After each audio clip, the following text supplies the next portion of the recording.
सभी लोग ध्यान में बैठ जाएं। जो लोग चश्मा लगाते हैं कृपया अपना चश्मा निकाल दें। सुख आसन में बैठें। आप चाहें तो कोई पिलो या कुशन का यूज कर सकते हैं आपके बैक को सपोर्ट देने के लिए। कोमलता से अपनी आंखें बंद करें। हाथों को क्रॉस करके अपनी लैप में अपनी गोदी में रखें। और आपका पूरा ध्यान केवल आपकी आती हुई श्वास और जाती हुई श्वास पे रहना चाहिए। जब हम बात करते हैं कि ध्यान आती हुई श्वास और जाती हुई श्वास पे रहना चाहिए, इस बात का गहनतम जो गहराई से मतलब है वो ये होता है कि ध्यान करते वक्त आप भूल जाएं कि आप कौन हैं। आपका नाम क्या है? ना आप विवेक जी है, ना सरस्वती, ना शुभ लक्ष्मी, ना कुमार जी, ना अनीता जी, आप कोई नहीं। मैं ये शरीर नहीं हूँ। मैं ये मन भी नहीं हूँ। और ना मैं ये विचार जो थॉट्स आपको आ रहे हैं। I don't belong to this. मैं ये हूं ही नहीं। तो जब आपको सांसों के साथ जुड़ने के लिए कहा जाए तो केवल आपकी श्वास, भीतर आती हुई श्वास और बाहर जाती हुई श्वास पवन पुत्र बन जाए केवल से। विचारों का काम है आना, वो आएंगे ही। विचार केवल एक मृत व्यक्ति को नहीं आते। हर जीवित व्यक्ति को विचार आते हैं। लेकिन उनको आपने तवज्जो नहीं देनी। आपने उनको एनर्जी नहीं देनी। आपने उनके साथ कोई रिश्ता नहीं बनाना। वहां से अपने ध्यान को कट करके वापस अपने स्वाभाविक हम मधुर संगीत के साथ ध्यान करेंगे अगले 20 मिनट। कोई भी अपनी आंखें नहीं खोलेगा।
Pani da re re re re re ga re da da da da da da da ni da da re re da da ni da re ni re ba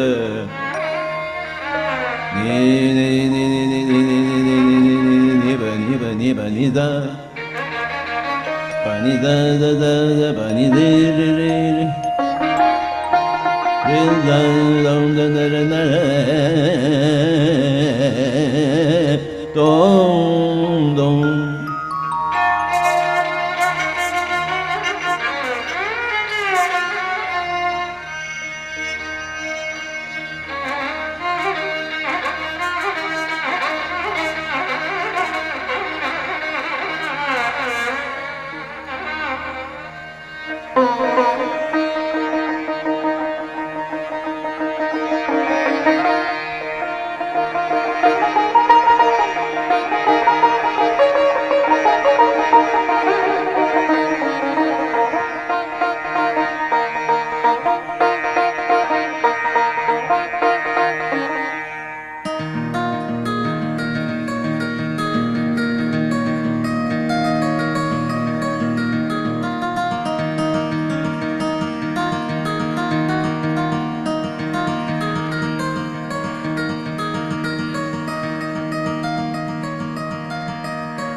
Ni da ma ba ba ma ba ba ba ba ba ma ni ba ba ma pa ma ba ni ba ba ma ni ba re pa ba ma re da pa ba ma re da ga re da da da da ni re re pa re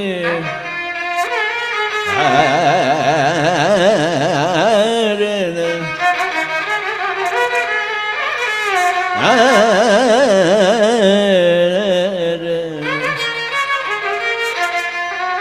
pani ni ni ni ni ni ni ni ni ni ni ni ni ni ni ba ba ni ba ni ma ba ma ba ni ba pa ba ni ba ma re re ba ba ma re da da ma ma re da ni re ma ba ni ba ni pa ba ni ma ni re ni sa ni ni ra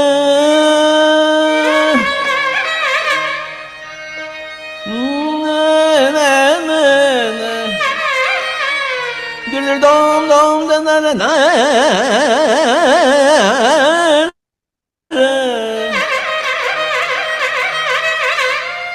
dum dum na na dum na dum na na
या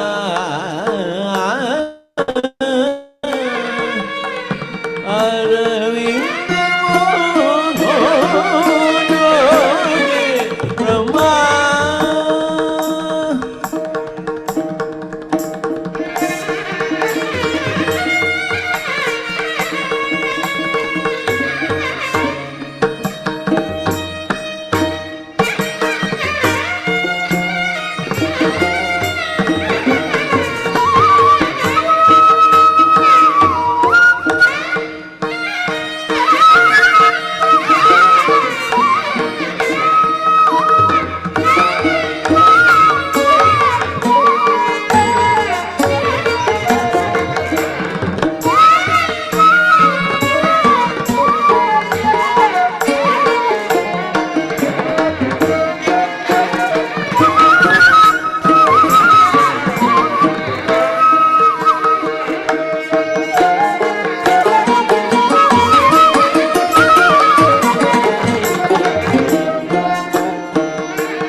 ni da re re ga re da re ma ba ba ni ma ba re ga re da re ma ba ma ba ni da ni ma ba re ma ni ma ba ni da re re ga re da ni ba ma ba ni ni da re ga re re ga re da ni da re ma da ni ba ma ba re ba ma ba za ni ba ma re ga re da ni da ro ma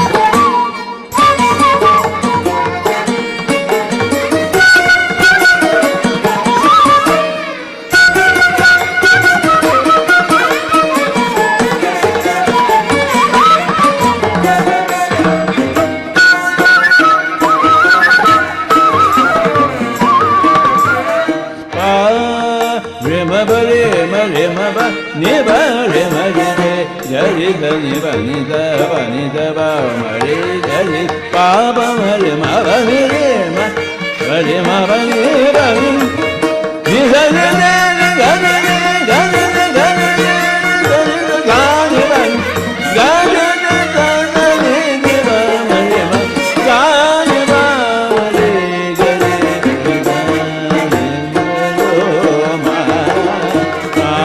no ba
आखिरी 2 मिनट, last 2 minutes my dear friends.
इस आखिरी 1 minute में दोस्तों धन्यवाद का भाव अपने भीतर रखते हुए धन्यवाद करना, ग्रैटिट्यूड करना इज अ मस्ट।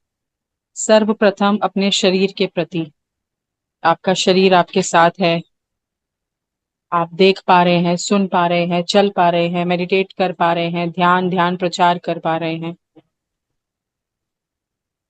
अपनी श्वासों के प्रति धन्यवाद, अपने माता पिता के प्रति धन्यवाद जिन्होंने आपको इतना खूबसूरत जीवन दिया, आपको जन्म दिया। जैसे माँ सीता धरती के गर्भ से आई हैं, ऐसे ही आप सब भी अपनी माँ के गर्भ से आए हैं। तो उस पवित्र माँ के गर्भ को भी, उनके इस अथाह प्रेम को धन्यवाद, धरती माता को धन्यवाद, सभी मास्टर्स, ग्रैंड मास्टर्स को धन्यवाद, जो हमारी हर वक्त सहायता करने के लिए तत्पर रहते हैं, हमारे साथ रहते हैं। इसी धन्यवाद भाव के साथ आखिरी 5 सेकंड, 5, 4, 3, 2, 1 और 0। कृपया अपने दोनों हाथों को खोल के कोमलता से अपनी बंद आंखों पे रखेंगे 5 सेकंड के लिए, और उसके बाद जैसे ही आप कंफर्टेबल हों, बिल्कुल आराम से धीरे धीरे से अपनी दोनों आंखों को खोलेंगे, कोई जल्दबाजी नहीं, प्यारी सी मुस्कुराहट के साथ, इजी। और जो मेरे दोस्त ध्यान में रहते हुए स्वाध्याय को सुनना चाहते हैं, वो ध्यान कंटिन्यू करते हुए भी स्वाध्याय को सुन सकते हैं। Thank you very much. बहुत सुंदर ध्यान था। अगर किसी का मैम, एक सेकेंड, मैं ना लैपटॉप से ज्वाइन कर रही हूँ, लैपटॉप क्रैश हो गया था तो मैंने फोन से ज्वाइन किया है। मुझे 1 मिनट का समय दें, अगर किसी का अनुभव है तो प्लीज आप ध्यान का अनुभव सुन लीजिए। अगर मैं म्यूट कर रही हूँ। ओके, अगर किसी का कोई अनुभव है, कुछ बोलना चाहते हैं तो बोल सकते हैं।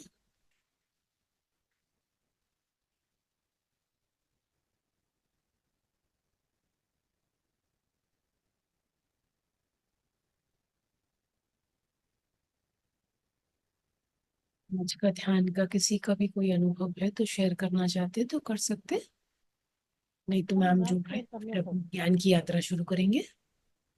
बात करना चाहता हूँ, जब उंगलियों को क्रॉस करते हैं तो एनर्जी वहां के रुक जाती है, ऐसा क्यों होता है? हेलो रमेश जी, आप कुछ बोल रहे हैं? थोड़ा लाउड बोलिए। हाँ, अब आ रही है आपकी आवाज। मैम, एक्चुअली में होता क्या है कि जब हम उंगलियों को क्रॉस करते हैं, जैसे हमने ये उंगलियों को क्रॉस किया, तो उसके बाद जो एनर्जी का फ्लो होता है वहां के रुक जाता है, वो एनर्जी पूरी बॉडी में रिटेट नहीं होती। ऐसा क्या कारण है? नहीं सर, अगर अपन अपनी आंखें को बंद करते हैं और लॉक करते हैं तो अपनी एनर्जी अपने अंदर ही रहती है। इसी वजह हाँ। से अपन को बोला जाता है कि हाथ को और पैर को, क्योंकि 80% आईज से 10% पैर और हाथ से निकल जाती है, इसीलिए अपन को लॉक करते हैं ताकि कि एनर्जी पूरे बॉडी में फ्लो करे। अच्छा, लेकिन जब मैं हाथों को खोलता हूँ तो उनमें थोड़ी अकड़न टाइप की हो जाती है, ऐसा क्यों? सर, अपन इतनी देर इतनी शिथिलता से बैठते हैं, इतने आराम से तो अपन कभी दिन भर भी नहीं बैठते, क्योंकि बॉडी के अंदर आप देखिए स्पंदन जो हो रही है वो भी आप फील कर पा रहे हैं, तो अपना जैसा वेट बढ़ जाता है, ऐसा लगता है कि मेरा बॉडी बहुत हैवी हो गया है। Right sir? और इसका ये दूसरा कारण ये है कि मैडम, ये आपने 20 मिनट का वो ध्यान करना शुरू कर दिया, ये तो रॉकेट साइंस नहीं हो गया क्या? आपको नहीं लगता कि ये रॉकेट साइंस है? नहीं सर, एक्चुअली ज्ञान की यात्रा में थोड़ा सा कम समय पड़ जाता है, तो क्योंकि मैं इसीलिए।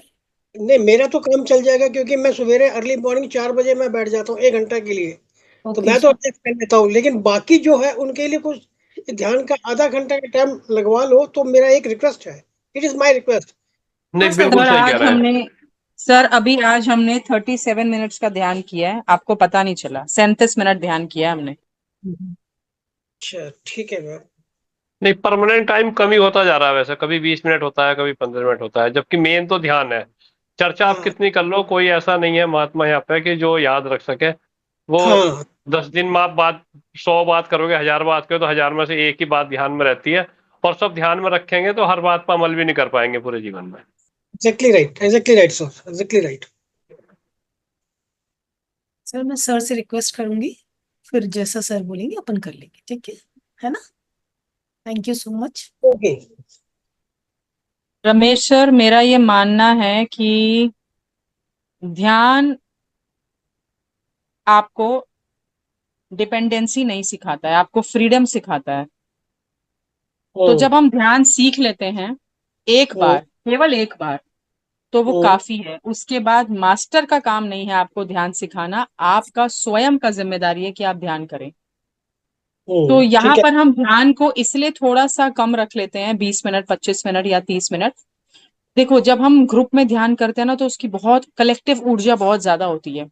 पत्री सर ग्रुप मेडिटेशन, पूर्णिमा मेडिटेशन, अमावस्या मेडिटेशन, पिरामिड मेडिटेशन, या फिर जो मेडिटेशन हम जैसे नेचर में करते हैं, माउंटेन्स के पास, नदी के पास, पहाड़ों में, पार्क में, पेड़ों के साथ बैठ के, उसका बहुत महत्व होता है। तो यहाँ पर अगर हम 20 मिनट, 25 मिनट में मेडिटेशन कर रहे हैं, तो आप यकीन मानिए वो 25 मिनट का मेडिटेशन कई घंटों का ऊर्जा दे रहा है आपको, क्योंकि ये कलेक्टिव है, ग्रुप कॉन्शियसनेस के साथ आप जुड़ रहे हैं, कलेक्टिव चेतना के साथ जुड़ रहे हैं। और रही बात जो हम यहाँ पर सज्जन संगतें या स्वाध्याय करते हैं, हम ये इसलिए करते हैं क्योंकि पितामह पत्री सर का कहना है, और बहुत सारे मास्टर्स को आप सुनेंगे तो आप ये पाएंगे कि आप एक समय तक केवल ध्यान कर सकते हैं, उसके बाद सिर्फ ध्यान आपके जीवन में आपकी सहायता नहीं करेगा। वेरी इंपॉर्टेंट होता है कि आप सज्जन संगत्य और स्वाध्याय करें, सिर्फ ध्यान से आप आगे नहीं बढ़ सकते। मेरे नोन में ऐसे हैं, एक सदस्य हैं जो, वो और उनकी जो पत्नी है, वो पिछले 4 साल से ध्यान कर रहे हैं, पर वो बुक्स पढ़ने में संकोच करते हैं क्योंकि वर्किंग है, तो बोलते हैं कि समय नहीं मिलता है, और कोई ऐसा रिट्रीट भी उन्होंने अभी तक ज्वाइन नहीं किया, ध्यान योग महाकुंभ हो गया या करताल जाना नहीं हो गया। तो मैं देखती हूँ कि उनके जीवन में जो प्रॉब्लम्स हैं उससे बाहर आने में उनको बहुत समय लगता है, बहुत काउंसलिंग की जरूरत पड़ती है। लेकिन जब हम सज्जन संगत्य और स्वाध्याय करते हैं, जो आज हम करने वाले हैं, तो इससे आप देखेंगे कि आप, हमारे जीवन में जितने भी रुकावटें आती हैं, जो चैलेंज हमारे ही बनाए हुए हैं, पर उससे हम मिनटों मिनट कैसे बाहर निकल जाते हैं हमें पता ही नहीं चलता, क्योंकि अंदर का शुद्धिकरण बहुत होता है। पत्री सर ने खुद ने 1 लाख किताबें पढ़ी, 1 लाख किताबें कम नहीं होती। तो ध्यान, जी जी जी, तो ध्यान के लिए हम पूरी कोशिश करेंगे कि कम से कम आधा घंटा रखें, ये पूरा हम प्रयास करेंगे यहाँ पर। लेकिन जो मास्टर के पास अगर कोई ऐसा डीप सब्जेक्ट होता है जो आप लोगों तक पहुंचाना जरूरी है, तो मुझे ऐसा लगता है कि वो शायद इसलिए 15 मिनट या 20 मिनट ध्यान कराते हैं। पर अगर आज हम टाइम देखेंगे तो हमने 37 मिनट ध्यान किया है, 37 मिनट। मैंने बोला 20 मिनट था, पर वो पत्री सर 37 मिनट ले गए, क्योंकि बहुत डीप ध्यान था, तो मुझे लगा कि चलो जितना ज्यादा हो सके उतना अच्छा है। तो thank you very much, thank you Ramesh ji, thank you. Ma'am ये ज्वाइन कर रहा है लैपटॉप से, तो 1 सेकंड में। कोई सा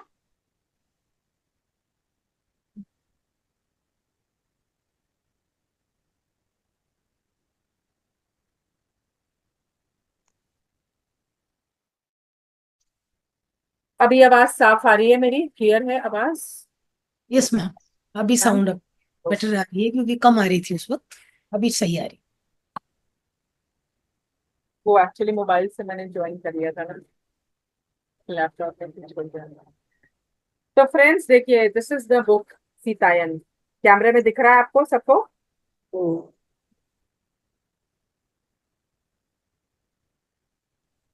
ओके। यस। तो यहाँ पर है माता सीता की अनकही कथा, द अनटोल्ड स्टोरी ऑफ माता सीता। सबसे पहले इस बुक के बारे में थोड़ा सा जानते हैं, ये किसने लिखा, क्यों लिखा। तो ये बुक जो है, इसकी जो लेखिका है वो है देना मरियम जी। जो देना मरियम जी हैं, उन्होंने, वो इंडिया आए, इंडिया आकर और वो अयोध्या गए। अयोध्या गए तो आई थिंक अयोध्या में ही है ना सरयू नदी, if I am not wrong.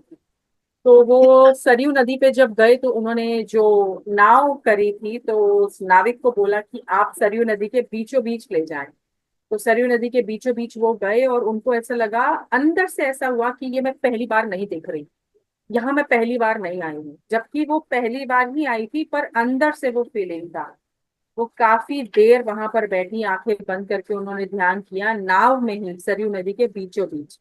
Then she came back, और फिर उन्होंने हनुमान गढ़ी दर्शन करे, श्री राम जी के दर्शन करे, और जब उन्होंने वहां दर्शन करने के लिए माथा टेका तो उनका ये कहना है, मैं देना मरियम जी से मैं पर्सनली खुद मिली हुई हूँ, मैं उनसे मिली हूँ, वो दिल्ली आए थे। तो उन्होंने वहां पर भी बताया था कि जब उन्होंने माथा टेका उस वक्त वहां पर श्री राम के मंदिर में, तो उनको ऐसा लगा कि वो अपने किसी पास्ट लाइफ में चली गई है। वो कई घंटों तक के लिए वहां पर वहीं पर ऑन द स्पॉट वो ध्यानमय हो गई थी। और जब वो ध्यान में थी तो माता सीता के साथ उनकी 4 सेविकाएं थी जो अयोध्या और जो मिथिला से अयोध्या आई थी जब उनका श्री राम से विवाह हुआ था। उषा, रोहिणी, सोमा और मीनाक्षी। तो जब वो ध्यान में थी उस वक्त वहां पर ध्यान में श्री राम और माता सीता आए और उनके साथ मीनाक्षी। उस मीनाक्षी जो माता सीता की सेविका थी, हालांकि कहने की बात है सेविका वो माँ सीता का ही एक और रूप होती है, वो कहते हैं ना कि हर कण में भगवान है, तो उसी का रूप है। वो उनकी चैनलिंग हुई है देना मरियम जी को, यानी ध्यान में किसी मास्टर का आपके भीतर उतर जाना टेलीपैथिकली। उन्होंने ये किताब, मीनाक्षी ने ये किताब जो है देना मरियम जी को लिखवाई। वो बताते रहते थे और उन्होंने फिर इसको लिखा चैनलिंग के माध्यम से। हम सब ने रामायण देखी है, सुनी है, पढ़ी बेशक ना हो, पर छोटे होते थे तो आती थी ना, तो सबने देखी है। सो रामायण की एक जिसे कहते हैं ना रटी रटाई स्क्रिप्ट हम सबको पता है। एक से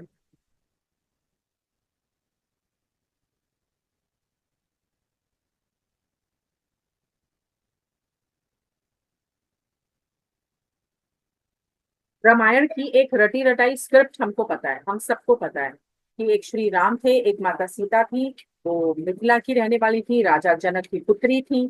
श्री राम जो हैं वो अयोध्या के रहने वाले थे, राजा दशरथ के पुत्र थे। और श्री राम, भरत, शत्रुघ्न और ये भाई थे चारों, लक्ष्मण। और श्री राम जो है उनको ऋषि ले जाते हैं अपने साथ, क्योंकि ये बोल के कि राक्षस लोग जो हैं वो बहुत आतंक मचा रहे हैं, यज्ञ नहीं करने देते, हवन नहीं करने देते, मंत्र जप नहीं करने देते, बहुत परेशान करते हैं। तो उनका मारने के लिए वो ले गए। उन्होंने वहां पर उनको मारा, फिर वो उनको मिथिला ले गए, देखा वहां पे माता सीता का स्वयंवर हो रहा है। उन्होंने शिव धनुष को उठाया श्री राम ने, माता सीता के साथ विवाह करा, वापस आए। मंथरा ने केकई के कान भरे, केकई ने वनवास भेजा, वनवास वो गए। फिर रावण से लड़ाई हुई, सीता माता ने फिर अग्नि परीक्षा दी, फिर वापस वो अयोध्या आए। फिर किसी धोबी ने सीता माता के लिए कुछ बोल दिया कि इतने साल वो राम जी के वहां पे रही हैं तो क्या वो पवित्र हैं, this and that। फिर उनको महल छोड़ के अपने पुत्र को जन्म देने के लिए लव कुश को ऋषि विश्वामित्र जी के आश्रम में रहना पड़ा, और फिर वो धरती में समा गए। राइट, यही सुना है हमने, रटी रटाई स्क्रिप्ट। लेकिन एक्चुअल में जब हम ये किताब पढ़ेंगे ना सीतायन, जब हम ये एक्चुअल में इसको पढ़ेंगे तो हम ये जानेंगे कि इसमें से आधी से ज्यादा बातें हुई ही नहीं है, ऐसा हुआ ही नहीं था कुछ। तो हमको एक्चुअल में पता चलेगा कि क्यों इस किताब का नाम है माता सीता की अनकही कथा, द अनटोल्ड स्टोरी ऑफ माता सीता। इसको कहा इसलिए है क्योंकि which is untold, which is सत्य, जो बताया ही नहीं गया, जो हम तक पहुंचा ही नहीं, जो सच हमें पता ही नहीं है। तो हमें श्री राम का पता है, हमें लक्ष्मण का पता है, हमें हनुमान का पता है, पर हमें माँ सीता का त्याग नहीं पता। उन्होंने क्या क्या किया हमें वो नहीं पता। तो वो हम जानेंगे इस स्वाध्याय में आज। तो माता सीता इसमें हमें क्या सीख दे रही है, मैं सिर्फ सीख बताने वाली हूँ, सब कुछ बता दूंगी तो आप किताब पढ़ेंगे कैसे। तो माता सीता का जन्म बताया है कि माता सीता का जन्म हुआ, जो हमारे बाबा जनक हैं, बाबा जनक को सबने कहा कि आपको कोई बच्चा होना चाहिए, वंश कैसे आगे बढ़ेगा, या इस मिथिला देश को चलाएगा कौन। तो फिर उन्होंने कहा कि मुझे तो पुत्री ही चाहिए, वो पहले से जानते थे। तो वो अपनी पत्नी माता सुनैना के साथ एक बारी बिल्कुल जंगलों के बीच में चले जाते हैं, जो थोड़ा सा बंजर इलाका है। जब वो देखते हैं कि धरती के ऊपर बहुत हाहाकार मच रहा है, बहुत पेड़ पौधे कट रहे हैं, बहुत कुछ हो रहा है, धरती सूखती जा रही है, बारिश नहीं पड़ रही है, और उनको फिर आस पास के प्रदेशों से, यहाँ तक कि उनको अयोध्या से भी उनको काफी हेल्प लेनी पड़ी थी, जिसे हम कहते हैं वो बार्टर सिस्टम जो चला कि अगर मैंने आपसे 1 किलो घी लिया तो बदले में मैंने आपको 2 किलो चने की दाल दे दी, काइंड ऑफ दैट, ऐसा कुछ चलन होने लग गया था तब। तो उनको लगा कि नहीं अब तो चाहिए, और वो जानते थे कि माँ दुर्गा, माँ धरती उनकी मदद करेंगी। तो बाबा जनक माँ सुनैना के साथ चले जाते हैं, और वो वहां बीचों बीच धरती के ध्यान में बैठ जाते हैं, और उधर माँ सुनैना मंत्र जप में लग जाती है। पूरा दिन, पूरी दोपहर, पूरी शाम, पूरी रात वो वहां पर बैठ के तपश्चर्या करते हैं। नेक्स्ट मॉर्निंग जब वो देखते हैं तो वहां पर एक छोटी सी कन्या होती है, यानी कि सीता माता, माँ धरती के गर्भ से आती है। और बाबा जनक उनको लेके जाते हैं मिथिला। उनको पता चलता है कि अब इस पुत्री का जन्म हुआ है। और बाबा जनक हमेशा से ये कहते हैं कि इसका जन्म मेरे लिए नहीं हुआ, ना केवल मिथिला के लिए हुआ है, समस्त सृष्टि के लिए इसका जन्म हुआ। तो वो हमारी माता सीता है। फिर जब वो बड़ी होती है तो बाबा जनक उन्हें अलग अलग आश्रमों में लेके जाते हैं, अलग अलग आश्रमों में लेके जाते हैं, ताकि वहां जाकर वो ट्रैवल करके अलग अलग संत महापुरुषों से, ऋषियों जनियों से बैठकर सज्जन सांगत्य करें, संत चर्चा करें, सीखें। तो वो जाती रहती थी। और जब जब वो जाती तो वो जंगलों के बीच अकेले चली जाती थी। वहां पर उनको जड़ी बूटियां दिखती थी, जड़ी बूटियों को लाना, वृक्षों से प्रेम करना, पशु पक्षियों से प्रेम करना, वृक्षों को टच करना, घंटों वहां ध्यान में बैठे रहना, ऐसा बहुत सीता माता करती थी। और उनको बहुत सारी जड़ी बूटियों का ज्ञान था, औषधियों का ज्ञान था, माता सीता को बहुत कुछ का ज्ञान था, क्योंकि वो खुद प्रकृति थी ना, खुद नेचर थी वो। तो उनको इन सब बातों का बहुत ज्ञान था। तो ऐसे उनका जिसे कहते हैं सीता माता का सारा बचपन ऐसे गया। फिर वो जैसे जैसे बड़ी होने लगी, वैसे वैसे ये और संत चर्चा और सज्जन संगत और उनके भीतर उतरता चला गया। फिर एक दफे बाबा जनक ने कहा माँ सुनैना को, मतलब उनका आपस में बात हुआ कि अब इनके विवाह का समय है। तो स्वयंवर रखा गया। और जैसे कि हमें पता है श्री राम और लक्ष्मण जी गए, उन्होंने शिव जी का वो धनुष उठाया, उनका विवाह हुआ, और वो आ गए। इस दौरान उनकी 4 सेविकाएं थी, उषा, रोहिणी, सोमा और मीनाक्षी। तो जो मीनाक्षी है, जिसके थ्रू ये किताब आई है, जिनके थ्रू देना मरियम ने लिखी है, पर मीनाक्षी ने ही ये सारी कहानी बताई है उनको। तो जो मीनाक्षी है वो, उनके जीवन में कोई कर्स था, कोई श्राप था, जिस वजह से उन्होंने कभी विवाह नहीं किया था। वो अकेली थी, और उनके पिताजी की भी अनफॉर्चुनेटली मृत्यु हो गई थी। तो जब विवाह हो जाता है श्री राम प्रभु का और माता सीता का, तो माँ सीता उन चारों सेविकाओं को एक दिन जंगल में ले जाती हैं, और उनको बोलती हैं कि देखिए ऐसा है कि मैंने प्रभु श्री राम से परमिशन ले ली है, आज्ञा ले ली है, और बाबा जनक से भी आज्ञा ले ली है। आप चारों को मेरे साथ जो है अब अयोध्या चलना है, लेकिन आप चारों के साथ किसी भी तरीके की कोई जबरदस्ती नहीं है, आपकी फ्री विल है, आपकी इच्छा है। लेकिन मैं चाहती हूँ कि आप चारों चले और मुझे वहां पे सहयोग करें। जहां जहां मुझे सीख मिली वहां वहां मैं शेयर करना चाहूंगी आपको। सबसे पहली सीख अब तक के उसमें मुझे ये मिली कि कितना कनेक्टेड थी माता सीता प्रकृति से। हम 3 बातें कहते हैं। पहली बात होती है आई लाइक नेचर।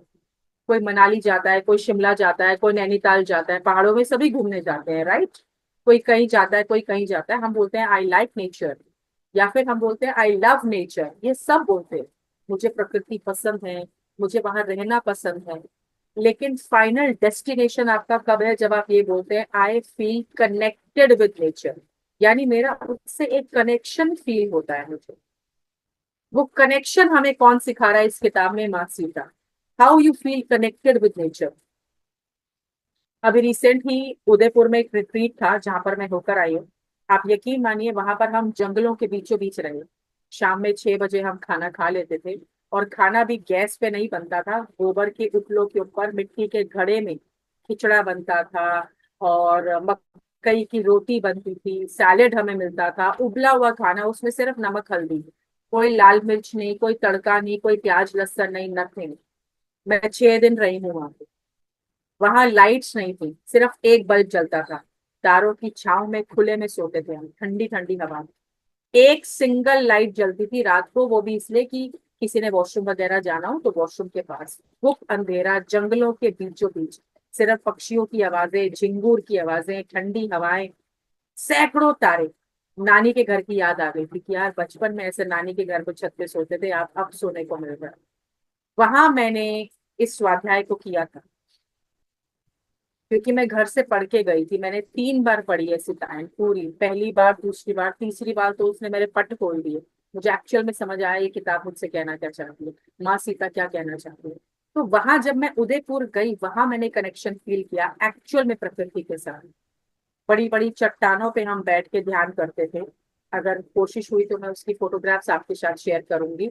6 अप्रैल को फिर से वहां पर एक हुआ था अभी रिट्रीट, और 11 या 12 अप्रैल को दोबारा होने वाला है। कोई जाना चाहता है तो मैं उसकी डिटेल्स भी आपके साथ शेयर कर दूंगी।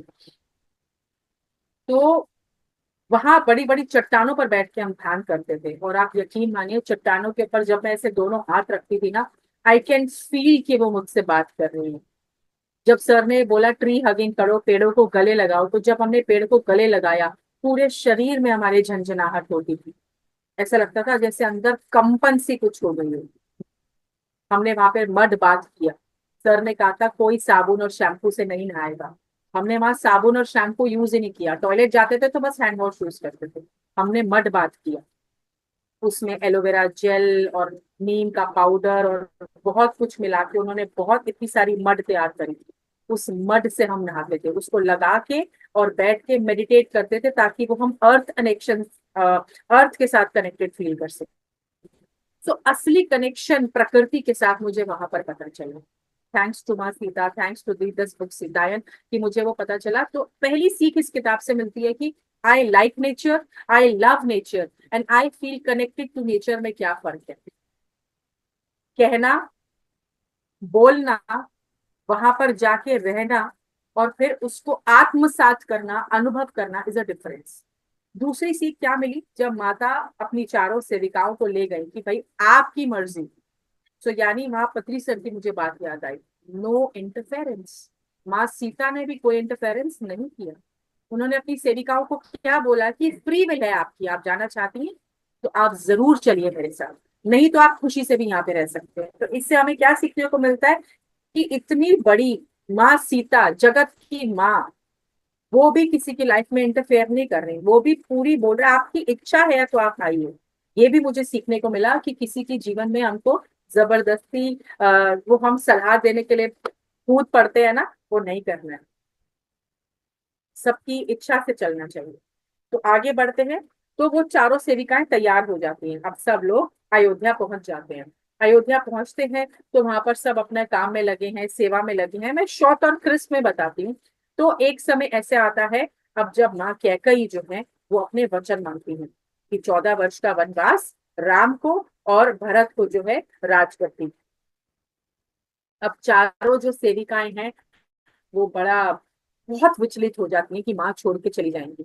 तो माँ सीता ने कहा मैं हर पल तुम्हारे साथ हूँ। माँ सीता उनको वहां अयोध्या में एक कोने में पीछे जाकर, जैसे हमारे घर में कमरे होते हैं, ऐसे महल में बहुत सारे कमरे होते हैं, तो एक कक्ष में ले गई, और उन्होंने वहां पर मंदिर था जहां पर एक प्रकाश पुंज, एक दीपक जलाया देसी घी का, और उस घी के दीपक के ऊपर एक ऐसा बॉल जैसा प्रकाश पुंज बन गया। माँ सीता ने कहा कि ये प्रकाश पुंज मैं ही हूँ और कोई नहीं है, दिस इज मी। तो आप इसके थ्रू मुझसे बात कर सकते हो। तो यहाँ मुझे क्या पता चला, टेलीपैथी जो आज हम सीख रहे हैं ना हम, किसी ना किसी सेशन में हम सुनते हैं, ध्यान में सुनते हैं। ये मुझे इस किताब में पता चला कि टेलीपैथी तब भी होती थी। एक सेकेंड, कोई मैम म्यूट कर दीजिए आप सबको, मैं कर नहीं पा रही हूँ।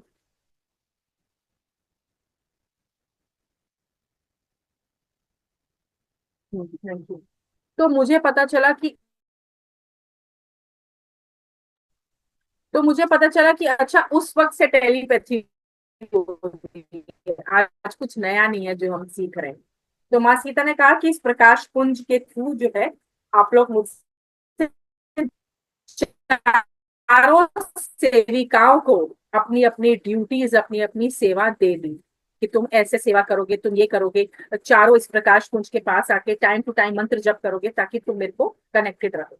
मीनाक्षी सबसे अहम भूमिका, इस किताब को लिखवाने वाली जो थी रोल, मैंने बताया ना उनका बचपन कर्ज से भरा हुआ था, उनकी शादी नहीं हुई, उनका उनके पिता के साथ भी कनेक्शन अच्छा नहीं था, मन मुटाव था। अब माँ सीता ने उनको कौन सी सेवा दी जानते हैं? माँ सीता ने उनको सबसे उत्तम सेवा दी। मैं उत्तम बोलूंगी पर मीनाक्षी के लिए नहीं थी। माँ कैकेयी का ध्यान रखना। उन्होंने कहा कि माँ कैकेयी से कोई बात नहीं कर, सब उनसे नफरत कर रहे हैं, कोई उनसे बात नहीं कर रहा, कोई उनको भोजन नहीं देता, और अगर कोई उनको भोजन देगा नहीं ना तो वो खाएंगी ही नहीं, क्योंकि वो कक्ष से बाहर नहीं आ रही, उनको इतना सदमा लगा है, क्योंकि भरत ने भी उनसे बात करना बंद कर दिया था। तो तुम उनका ध्यान रखना। अब आप देखो यहाँ पर हमें सीख क्या मिलती है। कभी कभार हमारे परिवार में भी ऐसा होता है ना, हमें कुछ ऐसा काम करने को मिलता है जो हमें पसंद नहीं है, हमें कुछ ऐसा करने को मिलता है जो हमको हमारी इच्छा के विपरीत हमें लगता है, होता है ना ऐसा। ऐसे ही मैं एक रिट्रीट में गई थी कुछ समय पहले, ध्यान रिट्रीट में मैं गई थी, तो वहां पर ऐसा ही हुआ था मेरे साथ। मेरा रूम, मतलब हम रूम शेयरिंग में लेते हैं ना, तो एक रूम में 2 लोग या 3 लोग रह सकते थे। तो मेरा रूम जिनके साथ शेयर हुआ, वो महिला ऐसी थी जो, जिनके साथ मेरा मन मुटाव तो नहीं था, पर वो बहुत बातें बातें बातें बातें करती थी। तो मुझे, अभी तो हम स्वाध्याय करते हैं, अदरवाइज मैं चुप रहती हूँ, तो मुझे बोलना कम पसंद है, बात करना कम पसंद है। तो जब मेरा रूम उनके साथ शेयर हुआ ना, तो मुझे ऐसा लगा कि वो इतना बात करती है, नॉन स्टॉप बात करती है, 24 घंटे वो बात कर सकती है, और मैं चुप, मुझे गॉसिप नहीं करना, मुझे किसी के बारे में बात नहीं करनी। मेरा रूम इनके साथ क्यों शेयर हुआ? मैं चाहती तो मैं अपना रूम चेंज करवा सकती थी, हाँ मैं बोल सकती थी मुझे दूसरा रूम दे दीजिए, मैं कंफर्टेबल नहीं हूं, या कुछ भी बहाना मार के, पर मैंने ऐसा नहीं किया। क्यों? क्योंकि प्रकृति आपको जो दे रही है ना, उसमें कोई सीख है आपके लिए, दैट इज वाई आपको वो मिला है। तो मीनाक्षी को माँ केकई की सेवा सीता माता ने क्यों दी? क्योंकि मीनाक्षी ऑलरेडी हर्ट थी अंदर से, टूटी हुई थी अपने पिताजी को लेके, अपने बचपन को लेके, कर्ज को लेके। तो उनको वो सेवा इसलिए दी ताकि उनके अंदर का ईगो मेल्ट होने लग जाए, क्रोध खत्म होने लग जाए, उनकी शिकायतें खत्म होने लग जाए, इसलिए उनको माँ केकई की सेवा मिली, और उन्होंने बहुत खूबसूरती से ये सेवा निभाई भी। माँ सीता गई वनवास, उनको गए हुए 7 साल हो गए। मीनाक्षी ने माँ सीता से प्रार्थना करी थी कि माँ, उस प्रकाश कुंज के पास जाके, कि 7 साल हो गए आपको गए हुए, मेरा शरीर अब क्षीण हो रहा है, खत्म हो रहा है, पता नहीं मैं कब मृत्यु को प्राप्त हो जाऊं। 7 साल हो गए हैं, मेरा शरीर ऐसा है कि शायद मैं 7 हफ्ते भी जिंदा ना रह पाऊं, 7 दिन भी जिंदा ना रह पाऊं। मैं 7 साल आपका इंतजार कैसे करूंगी? आपने कहा था कि आप मुझे अवश्य मिलेंगी, पर कैसे? क्योंकि मीनाक्षी जो थी, जब सीता माता का जन्म हुआ था, मीनाक्षी तब 15-16 वर्ष की थी, तो अब वो बूढ़ी हो चली थी ना, क्योंकि वो माता से बहुत बड़ी थी। तो एक दिन ऐसा ही हुआ, सरयू नदी के किनारे अयोध्या की बहुत सारी महिलाएं जो हैं, वो आके सुबह ब्रह्म मुहूर्त में 3-4 बजे माता सीता के लिए प्रार्थना करती थी, मंत्र जप करती थी, ताकि सीता माता जो है, प्लीज मैम म्यूट कर दीजिए सबको।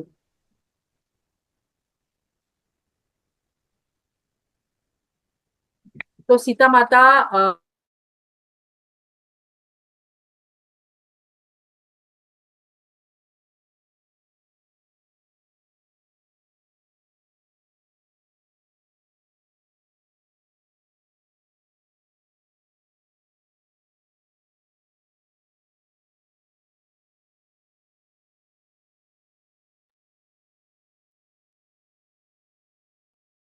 आप मुझे को होस्ट बना दो, ताकि अगर मुझे और को अनम्यूट करना हो तो मैं कर सकूं।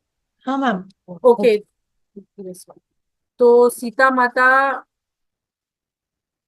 यस, तो सीता माता ने उनको कहा था कि वो जरूर मिलेंगी, तो वो सीता माता के लिए प्रार्थना करती थी सरयू नदी पे आके कुछ महिलाएं।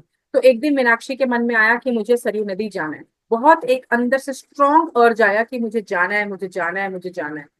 वो सुबह सुबह ब्रह्म मुहूर्त में चली गई, वहां गई, वहां पे खड़े होके सरयू नदी के बीचों बीच माँ सीता को याद कर रही थी, आंखों से आंसू बह रहे थे। तो पीछे मुड़ के देखा तो सीता माता की आवाज आई, तो सीता माता को देख के रोने लगी कि मैं आपको बहुत याद करती हूँ, मैं आपको बहुत याद करती हूँ, मैं आपके बिना कैसे रहूंगी, मेरा तो शरीर क्षीण पड़ रहा है।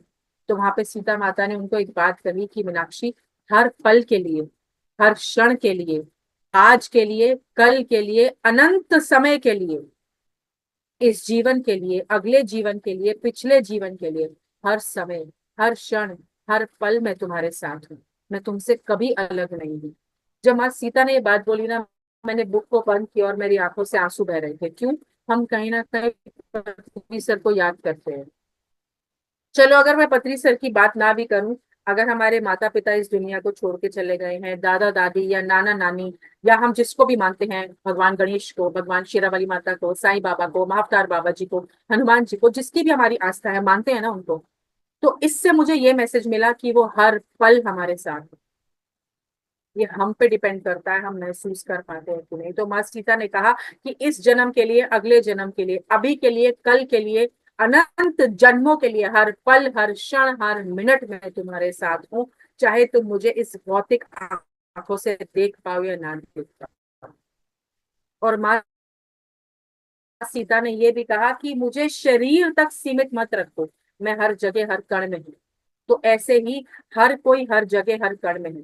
हम पथरी सर को भी शरीर तक सीमित नहीं रख सकते, माफदार बाबा जी को भी शरीर तक सीमित नहीं रख सकते, किसी को भी नहीं। अगर हम शरीर तक सीमित रखेंगे तो हम शरीर तक ही रह जाएंगे ना।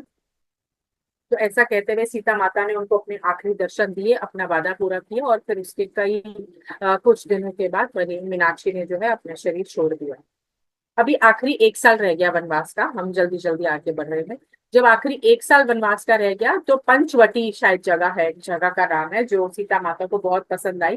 तो उन्होंने कहा कि वो आखिरी 1 साल वहीं पर रहेंगी। तो वो वहां पे रहने लगी, और खाना बनाना, पक्षियों की देखभाल करना, औषधियां देखना, जो उनका काम था वो करती रही।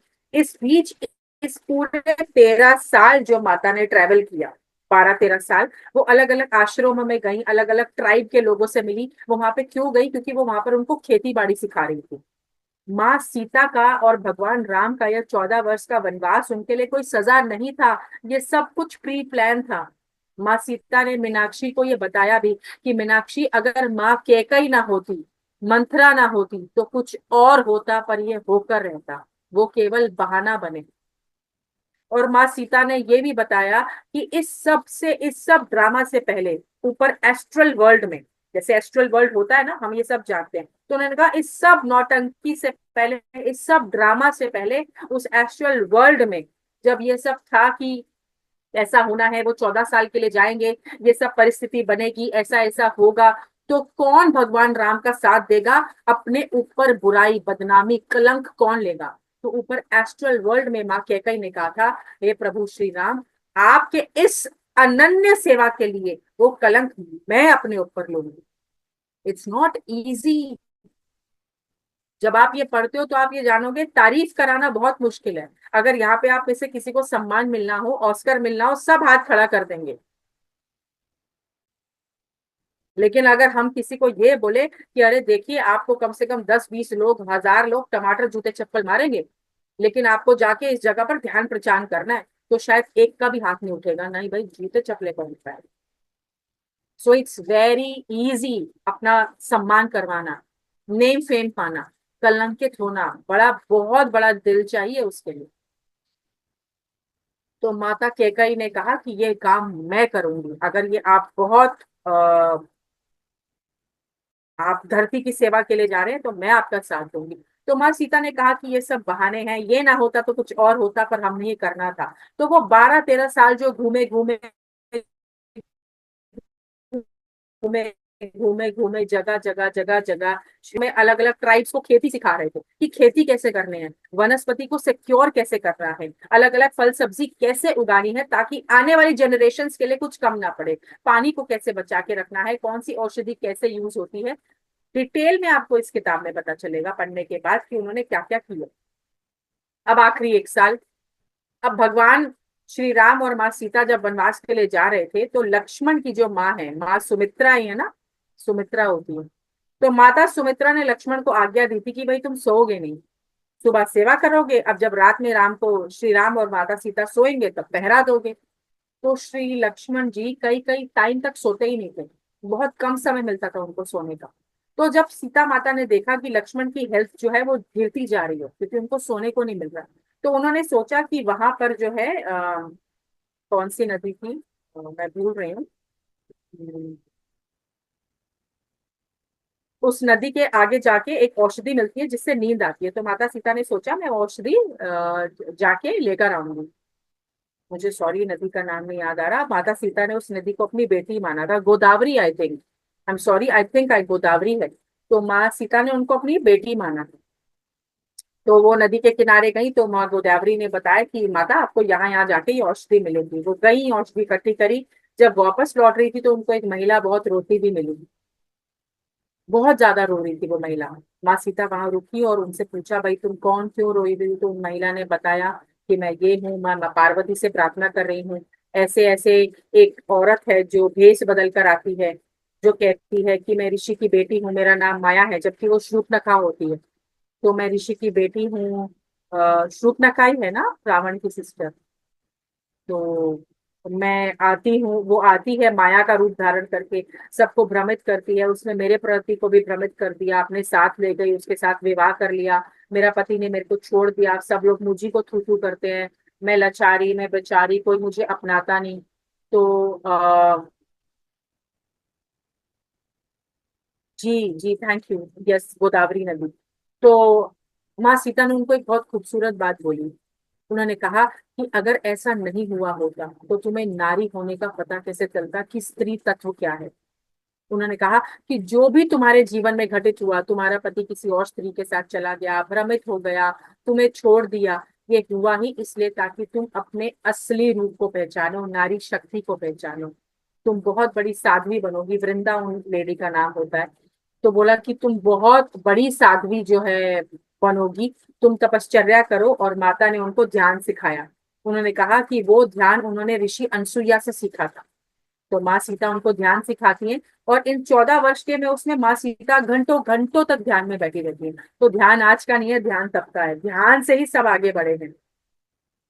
तो माता सीता ने उनको ध्यान सिखाया और बोला कि अपनी आंखें बंद करके सिर्फ अपनी आती जाती सांस पे ध्यान रखो। तो मैंने बुक पे वो मार्क भी किया हुआ है कि आनापान सती ध्यान आज का नहीं है, तब का है, हमें आज पता चल रहा है। वर्षों वर्षों से ये करते आ रहे हैं लोग। माँ सीता ध्यान में रहकर इतना सीखा, हम क्यों नहीं सीख सकते? वो भी मुझे सीखने को मिला, वो भी मेरे लिए लर्निंग की किताब है। तो उनको माँ सीता ने उनको ध्यान सिखाया, आशीर्वाद दिया और बोला तुम तुम्हारे पति से फिर से मिलो। ऐसे करके सीता माता वो जो औषधि है उसको पिलाती है काढ़ा, ताकि वो अच्छे से सो सके और वापस आ जाती है। आती है तो देखती है भगवान राम उदास है, इधर माँ सीता उदास है। लक्ष्मण जी को लगता है आज ये दोनों ही उदास है, कोई बात नहीं कर रहा। वो बहुत गुस्से में पूछते हैं क्या बात है, आप दोनों बात क्यों नहीं कर रहे? इधर माँ सीता जिस लेडी को मिलती है उसी लेडी के हस्बैंड का दाह संस्कार करके आ रहे होते हैं श्री राम। उनको उसकी बॉडी मिलती है नदी किनारे। तो देखो कैसा कनेक्शन है। फिर श्री राम उस लेडी को आशीर्वाद देते हैं दूर बैठे कि ये दो दोबारा बनेंगे, मिलेंगे, ये इनको पुत्र के रूप में मिलेगा। और उसके बाद ये इनकी बहुत सहायता करेगा, इनकी हीलिंग करेगा वापस। तो कैसे कनेक्शन जुड़ा हुआ है पूर्व जन्म का भी। तो मुझे एक और चीज समझ में आई कि ये जो पत्री सर कहते हैं या जो भी हमने सुना कि मृत्यु शरीर की है, आत्मा की तो कोई मृत्यु नहीं है, वो अजर है, अमर है, अनंत है। तो यानी जो हमसे बिछड़ जाता है ना, वो एक्चुअल में हमें दोबारा मिलता है। हम इस भौतिक शरीर में, इसलिए हम पहचान नहीं पाते। सोचने वाली बात है। मैं हूँ सुप्रिया, मैं जब तक इस शरीर में हूँ, इस शरीर में हूँ, मेरे मम्मी पापा हैं। जब मैं ये शरीर छोड़ दूंगी तो मैं और जन्म लूंगी। मैं पुरुष बनूं या स्त्री बनूं, मेरे और माँ बाप होंगे। फिर मेरा विवाह होगा, फिर मेरे और बच्चे होंगे, और दादाजी, दादी, नाना, नानी। तो मैं तो अब तक कितने जन्म ले चुकी हूँ मनुष्य रूप में। तो यानी समस्त इस सृष्टि में मेरे कितने माता पिता रह चुके हैं, कितने बच्चे रह चुके हैं। पुरुष होगा तो कितनी पत्नी और स्त्री होगा तो कितने पति। तो कनेक्शन तो है ना हम सबका। इसलिए तो हम सब मिले। आज आप मुझे सुन पा रहे हो, मैं आपको सुना पा रही हूँ, ये ऐसे ही नहीं है, देयर इज सम कनेक्शन। किसी ना किसी पूर्व जन्म में हम कुछ ना कुछ रहे हैं। दोस्त हो सकते हैं, भाई बहन हो सकते हैं, पिता पुत्र हो सकते हैं, या फिर हम किसी गुरु के शिष्य हो सकते हैं। इसलिए हम मिले हैं, इसलिए आप मुझे सुन पा रहे हैं। There is some connection, always always. तो शरीर की मृत्यु है, तो री इनकारनेशन भी इस किताब में हमें पता चलता है कि कैसे दोबारा दोबारा जन्म होकर भी हम उन चीजों की हीलिंग करते हैं जो हमने पास्ट लाइफ में छोड़ी हुई। तो इस तरीके से फिर ऐसा होता है। फिर माता सीता को रावण लेके जाता है। जब माँ सीता को रावण लेने के लिए आता है, यहाँ पर एक बहुत उत्तम सीख जो मुझे सीखने को मिली, बहुत ही उत्तम। माँ सीता को जब रावण लेने के लिए आता है ना, तो उनका हाथ पकड़ता है ऐसे, साथ ले जाने के लिए उनकी कलाई पकड़ता है ऐसे। इस किताब में ये लिखा है। तो जब कलाई पकड़ता है तो माँ सीता को बहुत गुस्सा आता है। उनके शरीर से अग्नि दहकने लगती है, बहुत गुस्सा आता है। और वो हाथ झटक के रावण को बोलती हैं कि रावण, तुम्हारी कोई औकात नहीं कि तुम मुझे ले जाओ। तुम मुझे इसलिए ले जा पा रहे हो क्योंकि मैं तुम्हारे साथ जाने के लिए तैयार हूं, क्योंकि मैं तुम्हारी लंका में प्रवेश करने के लिए तैयार हूं, उस नेगेटिविटी में मैं प्रवेश करने के लिए तैयार हूं, इसलिए तुम मुझे ले जा पा रहे हो। तुम्हारी मजाल नहीं कि तुम मुझे हाथ लगा पाओ। जब मैं ये पढ़ रही थी ना तो मुझे क्या समझ आया मालूम? बहुत सारी स्त्रियां अपने आप को लाचारी बेचारी विक्टिम मोड में बोलती हैं, अरे ऐसा कर दिया, अरे वैसा कर दिया, ससुराल वाले ने ऐसा कर दिया, पति ने ऐसा कर दिया, ये हो गया वो हो गया। एक्चुअल में मुझे ये समझ में आया कि किसी की मजाल नहीं कि किसी एक स्त्री की आंखों से आंसू गिरा कर हम मौका देते हैं। हम इसको बहुत गहराई से सोचिएगा, हम ही मौका देते हैं ना लाचारी बेचारी बनके। सो एक स्त्री को पता होना चाहिए कि कहाँ उसको रोल सरस्वती का निभाना है, कहाँ लक्ष्मी का निभाना है, कहाँ सीता का निभाना है और कहाँ काली का निभाना है। ये हर स्त्री को पता होना चाहिए। तो हम ही हैं जो अपने जीवन का रिमोट कंट्रोल किसी के हाथ में देते हैं। कोई हमें धोखा देता है, कोई हमें रुलाता है, चीटिंग करता है, पैसे ले लेता है, मारता है, गाली गलौज करता है, and we cry cry cry cry, हमारे साथ ऐसा हो गया। We have given the remote of our life किसी और के हाथ में। तो आप भी सीता हो, मैं भी सीता हूँ, हर कोई सीता है जो यहाँ पे बैठा है, भले वो पुरुष रूप में है। सीता हम सबके अंदर है। तो किसी भी रावण की औकात नहीं कि हमें आग लगा जाए। रावण किसी शरीर का नाम नहीं है। रावण कौन है? रावण है काम, क्रोध, लोभ, मोह, मद मत्सर्य, ये रावण है। रावण किसी शरीर का नाम नहीं है, किसी व्यक्ति विशेष का नाम नहीं है, ये रावण है। तो किसी की मजाल नहीं कि कोई हमारे साथ ऐसा कर ले। हम वो अथॉरिटी देते हैं कि कोई हमको अप्रोच करके हमें रुला दे। सो आपको आपके भीतर की शक्ति को भी जागृत करना कि आपके हाथ में है, ये हमें सीता माता सिखा रही है। रावण डर जाता है, लिखा है इसमें, वो डर जाता है, भयभीत हो जाता है और माँ सीता का हाथ छोड़ देता है। फिर माँ सीता उनके साथ चली जाती है। वो ले जाते हैं उनको लंका, अशोक वाटिका में बिठाता है, उनको बहुत डराता है, अपनी माया से बहुत उल्टा सीधा दिखाता है। लेकिन माँ सीता हमेशा स्थिर रहती है। क्यों? क्योंकि वो कई कई हफ्तों तक ध्यान से बाहर नहीं आती। वो हमेशा वहां ध्यान में रहती है। ऋषि अनसुईया, ऋषि गार्गी, ऋषि ख्याति और बहुत सारी ऋषि स्त्रियां, यहाँ तक कि माँ पार्वती भी उनकी सहायता करती हैं, उनको ऊर्जा देती हैं। सब वहां बैठ के ध्यान करती हैं। ऋषि पार्वती तो वहां वृक्ष के ऊपर ही, अशोक वाटिका में अशोक वृक्ष के ऊपर माँ पार्वती हमेशा रहती हैं, सफेद कबूतर के रूप में, लिखा है इस किताब में। तो हमेशा उनके साथ रहती है। मैंने अभी क्या कहा जब हम ध्यान की बात कर रहे थे? कलेक्टिव कॉन्शियसनेस, कलेक्टिव ऊर्जा, सामूहिक चेतना।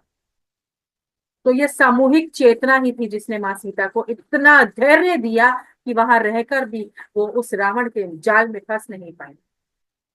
एक बार माँ पार्वती और ऋषि अनसुईया ने आकर माता सीता को कहा कि आप ध्यान में बैठती हैं, राम की लड़ाई बाहरी है और सीता की लड़ाई अंदरूनी।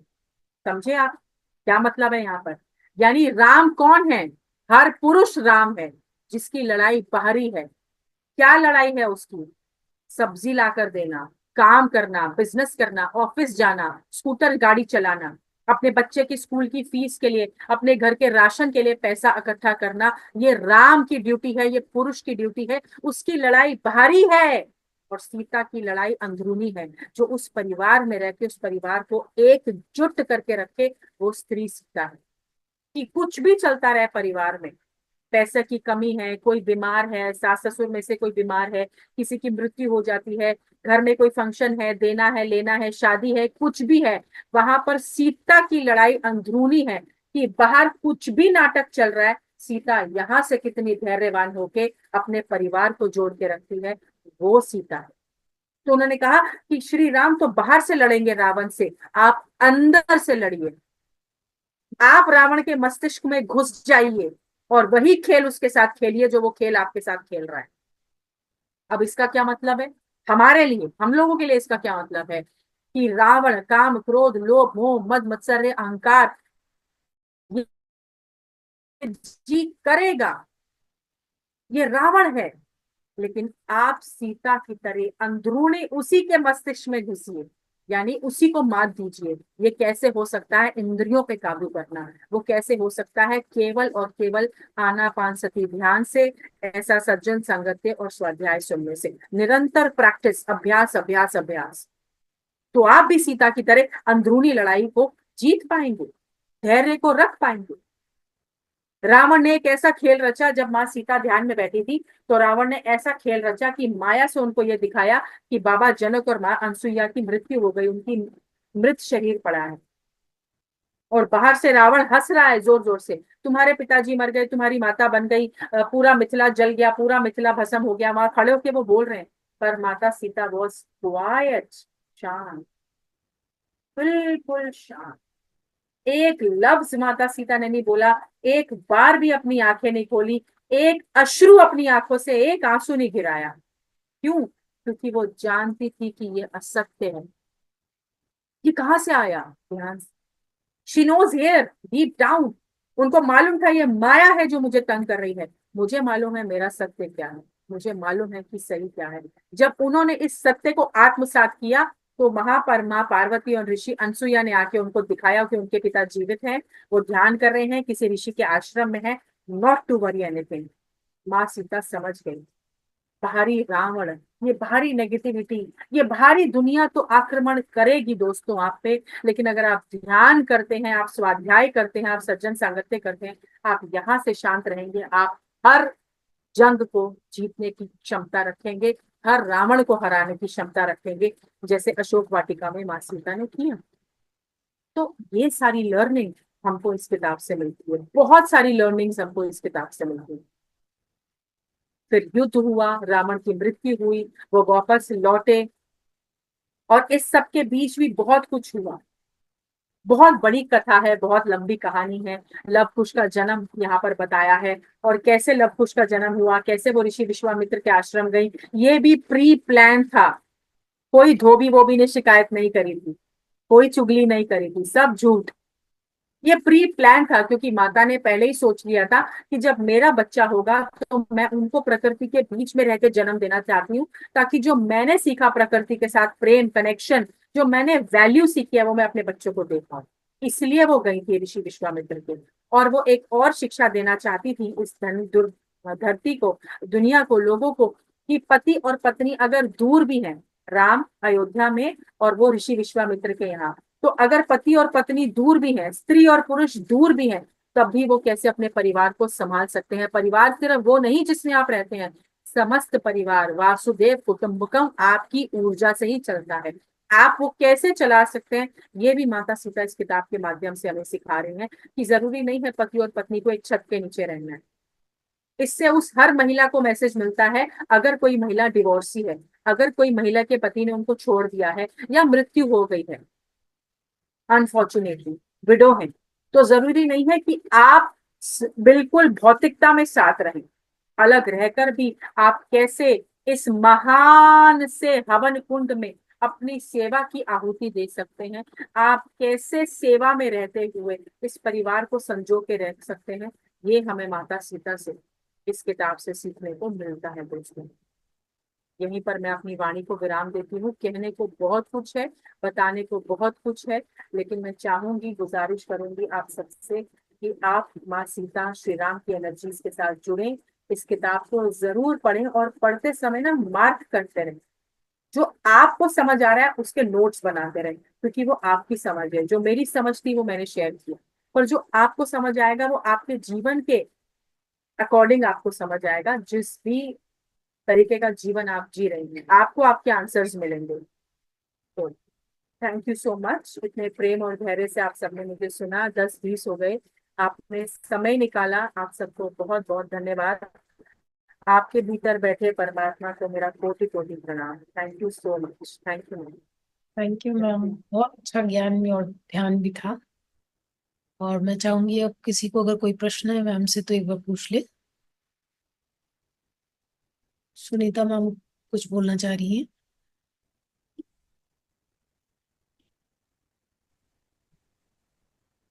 बोलिए मैम, सुनीता मैम आपको आवाज आ रही है? हाँ जी, नमस्कार मैम। नमस्कार मैम। नमस्ते सुनीता जी, नमस्ते। हाँ मैम, जो आज आपने बताया ना सब कुछ, सच्ची हाँ मतलब जी। कि बहुत ही अच्छा, जो हमें बिल्कुल सोच ही नहीं सकते कहीं से पता चलेगा ये चीजें। आपने बहुत ही अच्छा कुछ बताया और बहुत कुछ बताया जो हमें पता ही नहीं है, मतलब कि क्या क्या हुआ, क्या क्या नहीं। बड़ा अच्छा लगा सुन के सब कुछ। थैंक यू आपका। Thank you so much. आप ये बुक जरूर मैम, अमेजोन पे अवेलेबल है, इंग्लिश में भी हिंदी में भी, मंगाएं और अच्छा है। पढ़ें। हाँ जी, हाँ ठीक जी। है, अमेजोन से मिलेगी। हाँ जी, हाँ जी, आप देख सकते हैं, ऐसा ब्लैक कलर का कवर है, हिंदी में भी अवेलेबल है, इंग्लिश में भी है। आप लिख सकते हैं सीतायन, कवर देख लीजिए ताकि आपको ध्यान रहे जब आप ऑर्डर करें कि यही है। इंग्लिश में भी यही सेम कवर है। हाँ हाँ जी। ठीक है, ठीक है। Thank you Sunita. ठीक है, ठीक है, ठीक है। थैंक यू मैम, बहुत अच्छा लगा, बहुत अच्छा लगा।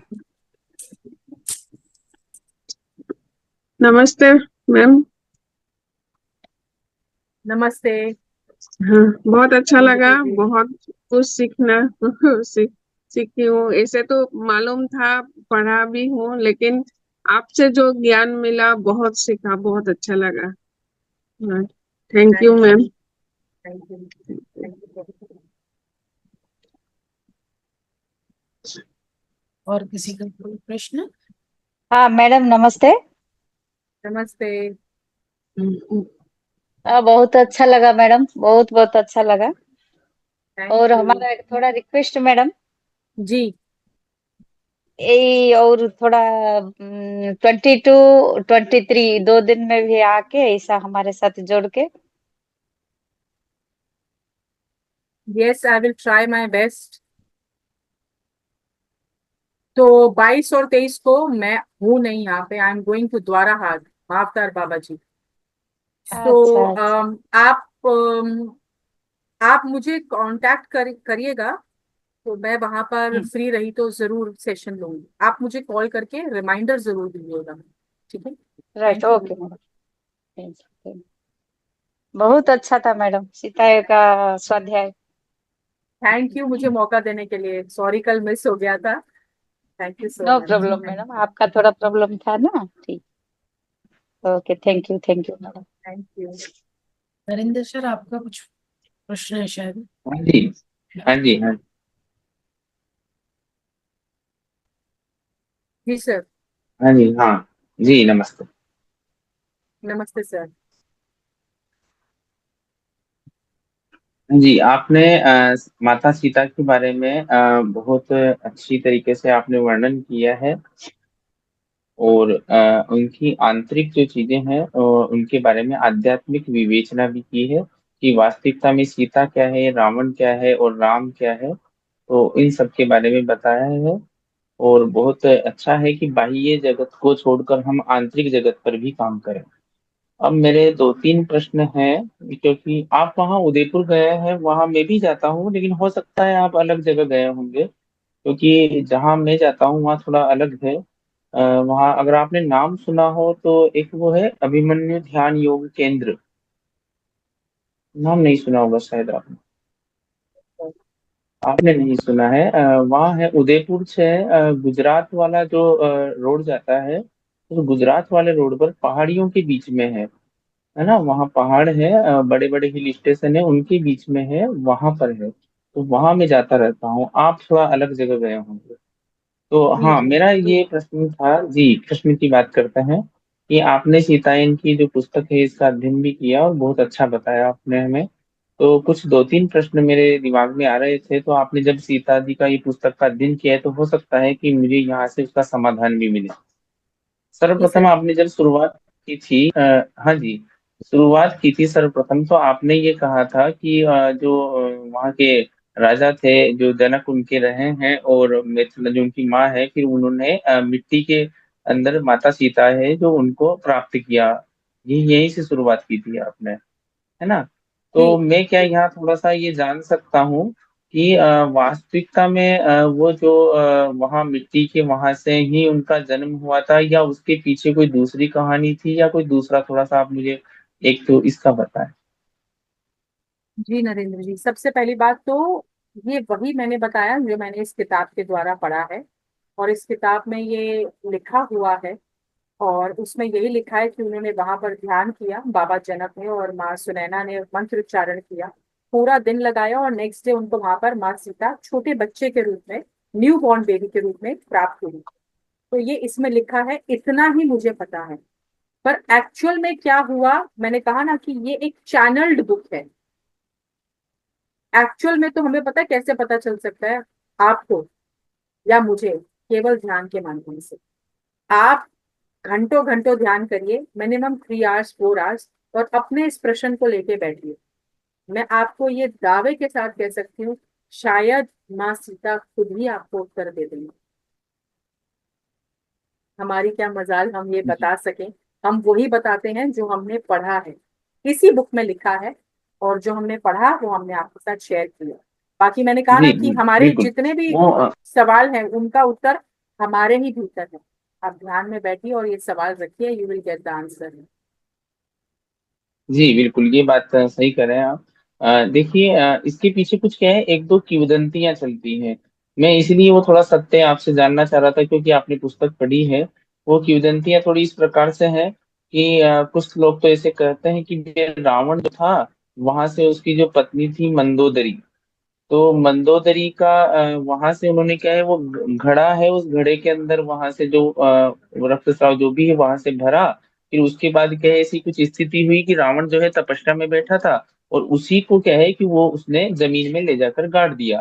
फिर बाद में उसी से क्या हुआ कि एक पुत्री का जन्म हुआ, और वो जो पुत्री है वो सीता के रूप में उत्पन्न हुई। और बाद में इस प्रकार से भी बताया जाता है कि रावण जो है वो सीता का पिता था, जो रावण लेकर गया था वो सीता का वास्तविक पिता था।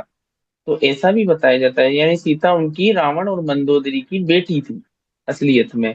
ऐसी भी किंवदंतियां प्रचलित हैं। दूसरा जो एक किंवदंती ये चलती है कि उस समय एक अकाल वगैरह भी रहा, और ग्रामीण लोग उनसे, वहां के राजा से प्रार्थना करने लगे, और उसके बाद उन्होंने हल वगैरह जोता, और उसके बाद उसी के अंदर से जब वो अकाल का विनाश करने के लिए वर्षा जो हुई, तो उस समय जमीन में से माता सीता है जो एक वहां से एक बक्से में या जो भी है उस स्थिति में निकली, और वैसे जन्म हुआ। तो ये कुछ एक दो किंवदंतियां हैं, ये प्रचलित है। कई लोग रावण को जो है वो समर्थन करते हैं, और समर्थन करके रावण का वो रखते हैं अपना अ, उसका प्रत्यक्ष उदाहरण कि भाई रावण जो है सीता का पिता था और सीता उसकी बेटी थी। अच्छा, अब मेरा इसका अभी मेरा समाधान नहीं हो पाया, खैर अब ये समाधान हो सकता है कहीं और से हो जाएगा, या आपने जो ध्यान बताया है उसके माध्यम से हो जाए। आप दूसरा आप प्रश्न जब है ये, मेरा।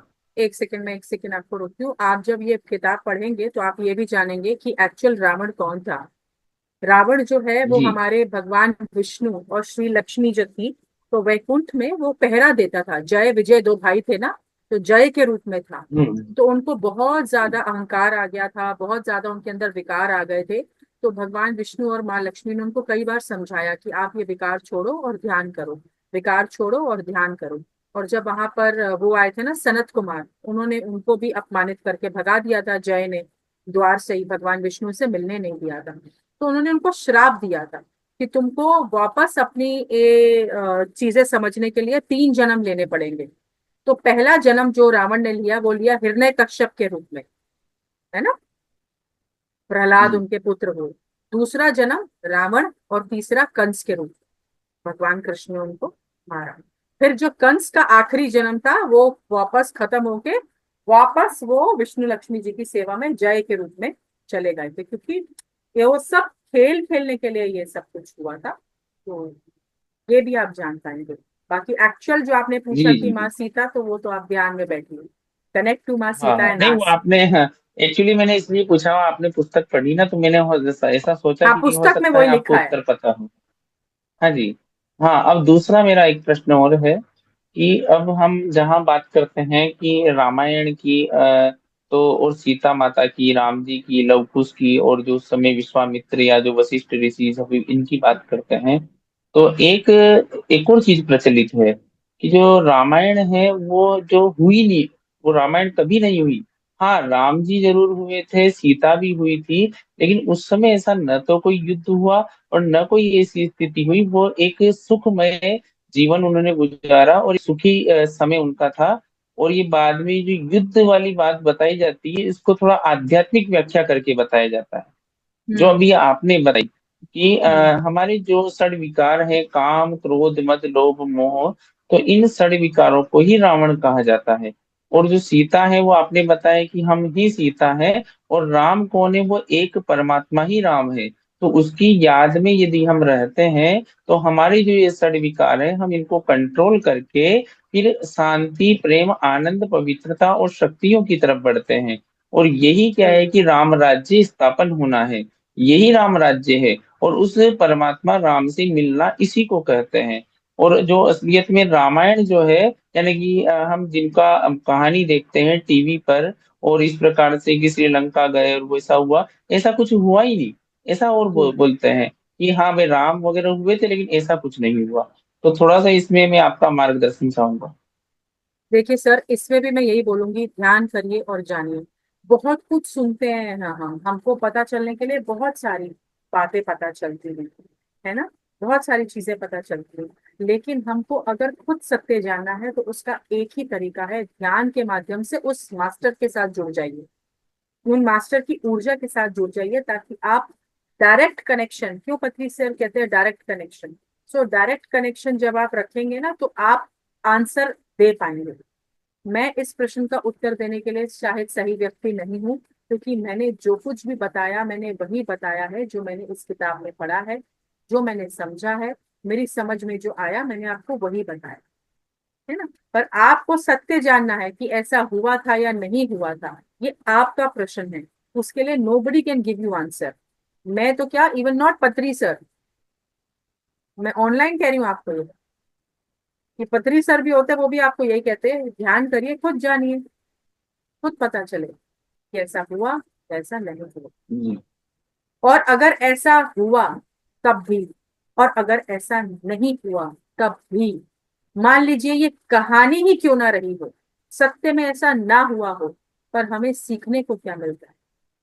जैसे आप अपने बच्चे को जब स्कूल जी भेजते हैं, स्कूल में जो किताब आती है बच्चे को, 5 साल 6 साल के बच्चे को हिंदी कक्षा में, हिंदी में या इंग्लिश में, उसमें भी स्टोरीज आती है ना, मॉरल स्टोरीज होती हैं जो जी बच्चे को सिखाई जाती है। वो स्टोरीज कहाँ से आई? वो सत्य तो नहीं होती, बहुत सारी स्टोरीज वो काल्पनिक है, हमने बनाई थी। पर मॉरल स्टोरीज उनको क्या कहा जाता है कि बच्चे को उससे सीखने को क्या मिल रहा है। सिमिलरली, मान लीजिए कि ये असत्य भी सही, पर इसको सुन के आपको सीखने को क्या मिल रहा है, हम अपने जीवन में कैसे परिवर्तन ला सकते हैं। राम क्या है, सीता क्या है, रावण क्या है, ये क्या संदेश देते हैं। फिर वही बात है, व्यक्ति विशेष से मत जुड़िए, राम से मत जुड़िए। राम तो नरेंद्र जी अनंत है। आप सत्य मानेंगे, राम अगर मैं हूं तो वो इस लैपटॉप में भी, आप हंसोगे कि क्या बात कर रहे हैं। राम अनंत है, हर जगह व्याप्त है वो। हाँ अनंत। पर हमें सीखने जी को क्या जी मिल रहा है, दैट इज मोर इम्पोर्टेंट, चाहे वो काल्पनिक ही क्यों ना हो। बाकी फिर भी आपको अगर संतुष्टि नहीं मिले, मेडिटेट, राम और सीता जी की एनर्जीज के साथ जुड़िए and ask them, I am sure they will come and they will answer. जी जी बिल्कुल नहीं, आपने जो दो चार बातें बताए ना ये तो बिल्कुल सत्य है कि ये सब चीजें जो है आध्यात्मिक जो प्राप्तियां हैं वो कहानी के रूप में आप किताबें को पढ़ते हैं तो रूप में इसकी गई कि आने वाली जो पीढ़ियां हैं हो सकता है उस आध्यात्मिक ज्ञान को प्राप्त कर पाए या नहीं कर पाए, तो कम से कम इन कहानियों या इन चित्रों के माध्यम से वो वास्तविकता सत्य की ओर तो पहुंचेगी कभी ना कभी। हाँ, उस समय वेद व्यास और वाल्मीकि जी जो ऋषि हुआ करते थे तो उसमें श्रुत ज्ञान की परंपरा थी। श्रुत ज्ञान का तात्पर्य आप तो समझते ही हैं कि उन्होंने श्वास श्वास में जो भी उस सुमिरन या जपा जाप या ध्यान के माध्यम से जो कुछ भी उन्होंने प्राप्त किया, उस ज्ञान को वो गुरुकुल में अपने शिष्यों को बता दिया करते थे। और वही शिष्य क्या है सुनकर आगे से आगे पहुंचा दिया करते थे। बाद में उन्होंने वेद व्यास के समय से ये परंपरा श्रुत ज्ञान के बाद लेखन की चली कि भाई इस चीज को लिख दिया जाए। तो उस समय उनको ऐसा लगा, जैसा बताते हैं पुस्तकों में भी, कि आने वाली जो पीढ़ियां हैं उनको पहले ही पता था कि कलयुग में ऐसे लोग आने वाले हैं या ऐसी स्थितियां उत्पन्न होने वाली है कि लोग आध्यात्मिक ज्ञान को भूल जाएंगे या उसकी तरफ पहुंच ही नहीं पाएंगे। तो इसीलिए जिस प्रकार से बालहंस या चंपक या चुटकुले या कोई भी ऐसे चित्रों की पुस्तकें बना दी जाती है, तो उन्होंने इन पुस्तकों की रचना की कि लोग इन कहानियों के माध्यम से वास्तविक सत्य को प्राप्त कर पाए। हाँ, ये जरूर है कि राम जैसा आदर्श पुरुष इस धरती पर हुआ है, डेफिनेटली हुआ है पुरुषोत्तम। इसके अलावा कृष्ण भी यहाँ पर हुए हैं, और बहुत बेहतरीन उनको एक आदर्श पुरुष के रूप में चित्रित करते हुए ये सब चीजें आध्यात्मिक रूपक के रूप में बताई गई। दूसरा, एक आपने कहा कि राम जो है वो अनंत है, मैं इससे सहमत हूँ। राम एक नहीं है, राम तो अनंत है। वो एक दोहा भी चलता है कि एक राम दस बेटा, एक राम घट घट बेटा, और एक राम जगत पसारा, और एक राम से हारा। तो राम तो अनंत है, और असली जो राम है वो तो स्वयं परमात्मा ही है, और वहां से हम सब हैं, हम सब भी राम ही है, क्योंकि उसी के अंश हम विद्यमान हैं। तो बहुत बढ़िया सुप्रिया जी।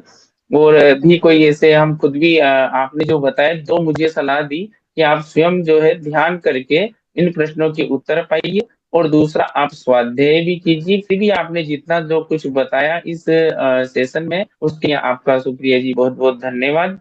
और ऐसे ही एस्ट्रल जो गाइड्स होते हैं, जो आपने शुरू शुरू में बताया था कि जिस व्यक्ति की यात्रा है वो जितनी जैसी रहती है, तो एस्ट्रल गाइड्स या एस्ट्रल गुरु वो अपने आप उस व्यक्ति को पकड़ लेते हैं, और उसको डिफरेंट डिफरेंट जगह से, एक एक जगह से नहीं, डिफरेंट डिफरेंट गुरुओं या डिफरेंट डिफरेंट जगह से उसको उस ज्ञान की प्राप्ति करा देते हैं जो वो चाहता है। Right, right. जी, थैंक यू नरेंद्र जी, आपके इतने सारे प्रश्नों से हमें भी बहुत कुछ सीखने को मिला। Thank you so much, thank you. मैं चाहूंगी कि आप ये किताब पढ़ें और हमेशा ध्यान करते रहें। और आप भी बहुत मुझे ज्ञानी पुरुष दिखते हैं, तो आपके पास भी जो भी ज्ञान हो वो सब तक पहुंचाएं, ध्यान सब तक पहुंचाएं, ताकि हर घर में ध्यान हो। Thank you so much Narendra ji. Thank समय यू, हो चला है मैम, धन्यवाद। 10:37 ऑलरेडी हो गए। Thank you so much ma'am. बहुत थैंक अच्छा यू। ज्ञान भी था। फिर आके हमारा मार्गदर्शन कराइएगा जब आप जरूर। फ्री होंगे। Thank you. थैंक यू, शुभ रात्रि आप सबको। Thank you so much. सभी को यहीं पे अपनी अपनी वाणी को विराम देते हैं। शुभ रात्रि।